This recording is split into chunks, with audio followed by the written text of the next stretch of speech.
Shalom, selamat pagi Bapak Ibu jemaat yang terkasih di dalam Tuhan. Sebelum kita mendengarkan firman Tuhan renungan untuk hari ini, mari kita mempersiapkan hati kita berdoa.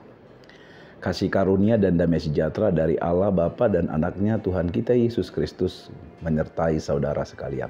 Amin. Yang terkasih di dalam Tuhan, firman Tuhan renungan untuk hari ini sesuai dengan Almanak HKBP tertulis dalam kitab Nabi Yesaya pasal 25 ayat 8, demikian firman Tuhan. Ia akan meniadakan maut untuk seterusnya, dan Tuhan Allah akan menghapuskan air mata daripada segala muka, dan aib umatnya akan dijauhkannya dari seluruh bumi, sebab Tuhan telah mengatakannya. Demikian firman Tuhan.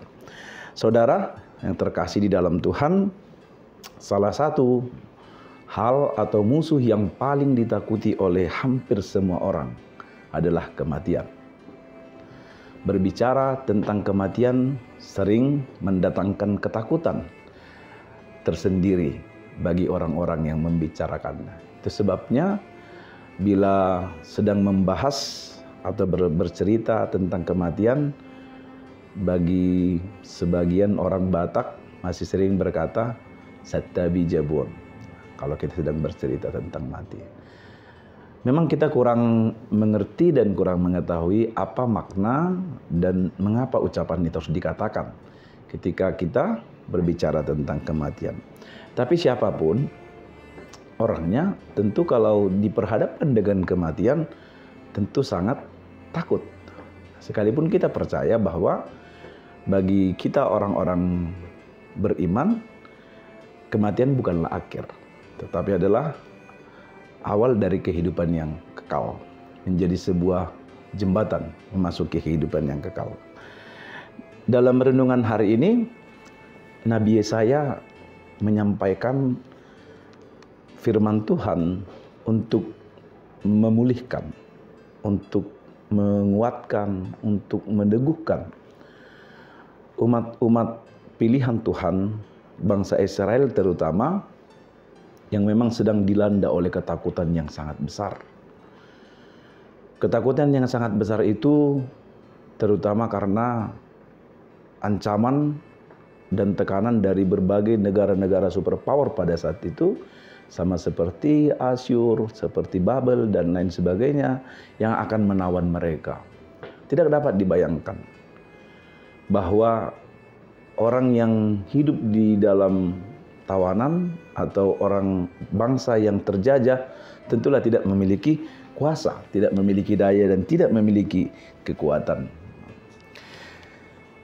Gambaran kematian sudah di depan mata. Gambaran penderitaan sudah di depan mata.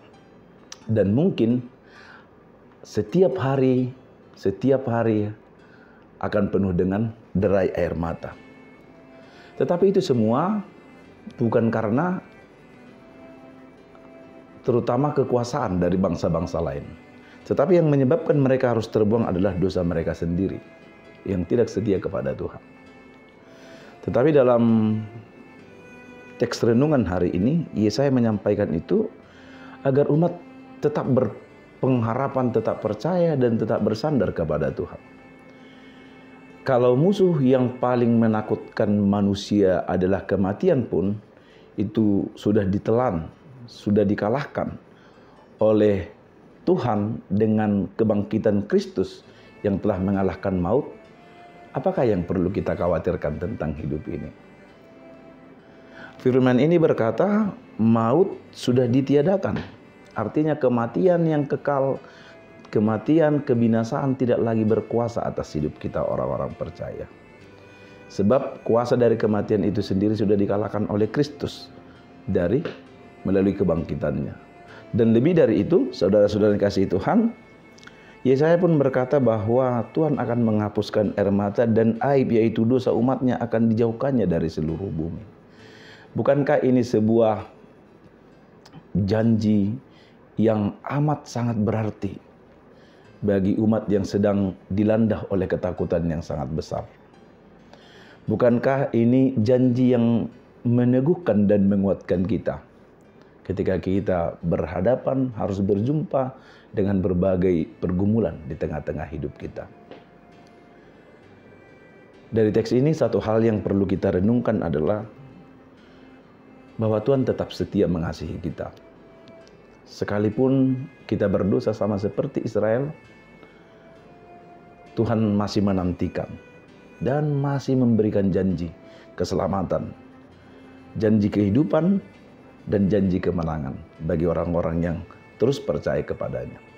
Dan semuanya ini, apa yang dinubuatkan oleh Yesaya dalam Yesaya 25 ayat 8 ini, maut sudah ditiadakan, Allah akan menghapus air mata, dan aib umatnya akan dijauhkan dari seluruh bumi, sudah digenapi di dalam Kristus. Kristus yang datang ke dunia ini, dia yang mati dan bangkit dan naik ke surga, menjadi penggenapan dari apa yang dinubuatkan oleh Yesaya dalam renungan kita hari ini. Oleh sebab itu, saudara-saudara di dalam Tuhan, tetaplah berpengharapan kepada Kristus, sebab Kristus adalah Tuhan yang sudah bangkit dan naik ke surga, dan yang berkuasa atas segala kematian, mengalahkan maut, dan dia berkuasa menghapuskan air mata atas segala kesedihan dan penderitaan kita karena kebenaran, dan yang berkuasa mengampuni kita atas segala aib dan dosa-dosa kita. Tuhan memberkati. Kita berdoa. Kami bersyukur untuk kasih setia Tuhan yang terus menjaga dan memelihara kami. Kami juga sangat bersyukur untuk firman Tuhan. Tuhan sangat baik dan teramat baik bagi kami. Kami umat yang berdosa yang harus mati karena dosa-dosa kami. Tetapi kasih-Mu terlalu besar dan amat sangat besar yang Kau nyatakan dalam Kristus. Dengan kematian dan kebangkitannya, kami menjadi dibangkitkan. Maut tidak lagi berkuasa bagi kami. Air mata karena dosa dan aib karena dosa kami juga telah Kau hapuskan. Karena itu, bentuklah kami menjadi pribadi dan umat yang selalu setia kepada Tuhan, yang selalu mengandalkan Tuhan dan tetap beriman kepada Kristus yang telah memberikan segala-galanya bagi kami, terutama memberikan keampunan dosa dan keselamatan kekal bagi kami semua. Kami mau dipimpin oleh-Nya dengan Roh-Mu yang kudus yang telah Kau curahkan bagi kami, supaya hidup kami berkenan di hadapan Tuhan. Kami mohon belas kasihan-Mu untuk memimpin hidup kami dalam menjalani kegiatan kami hari ini. Biarlah Tuhan yang menerangi roh dan pikiran kami, hingga kami mengerti kehendak Tuhan yang harus kami lakukan di tengah-tengah hidup kami. Cukupkan apa yang kami butuhkan dan perlukan hari ini. Biarlah kasih setia Tuhan tidak pernah beranjak dari kami. Dalam Kristus Yesus kami berdoa dan bersyukur. Amin. Demikian firman Tuhan renungan hari ini dari HKBP Limo. Kami menyampaikan selamat pagi dan selamat beraktivitas bagi kita semua. Tuhan Yesus memberkati. Horas.